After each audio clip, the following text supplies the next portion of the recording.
Okay, so the work energy theorem states that the work done by all external forces, basically W all, is equal to the change in kinetic energy. Now, how exactly do we prove this?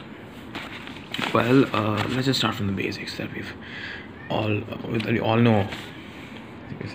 There is a particular body here. It's got mass m.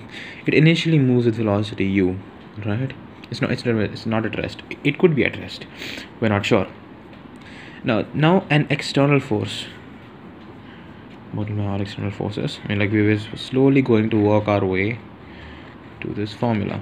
Okay, sorry about that. An external force F is applied, all right, and this later becomes a block with mass m and velocity v. All right.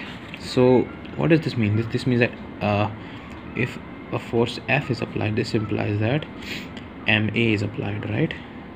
And if ma is applied, then a is constant, right? Because we said that the constant force is applied. Remember, constant force is applied, and m is already constant, so a is obviously forced to become constant. And we know that if a is constant, then there are the three equations of motion. All right. So out of these three equations, we are going to use one of them, which is v square minus u square is equal to 2as. Because in fact, this seems much more logical to use this, because we require half mv squared in our final right hand side, right?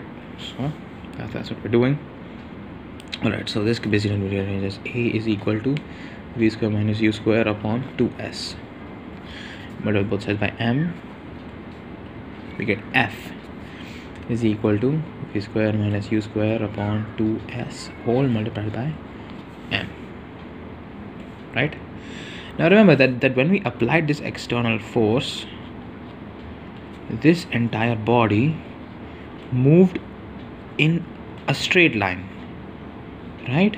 Means that there is no particular angular change, right, between it being here or it being there or whatever. So this implies that theta is 0 degrees, right?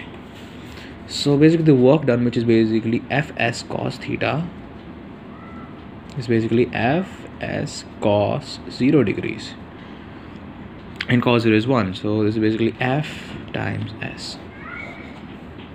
So if we wanted to bring fs, and we got f over here, what do we have to do? We obviously have to multiply both sides by s, right? So that's exactly what we do.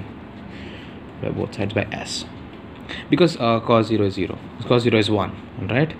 Hopefully you got that concept clear. And fs is obviously work done, all right? And because there's a s and two s's over here, so these two can get cut. One's in the numerator, one's in the denominator, and we basically get half m v squared minus u squared. And what is this? This is basically the change in velocity, right? And this is multiplied by half m. Change in the squares of velocities, I mean. So therefore, what we get is that the work done is basically equal to the final kinetic energy, because there's a v square over here, and over here v is the final velocity, minus the initial kinetic energy, which is basically delta k e. Hence proved, my friends, hence proved.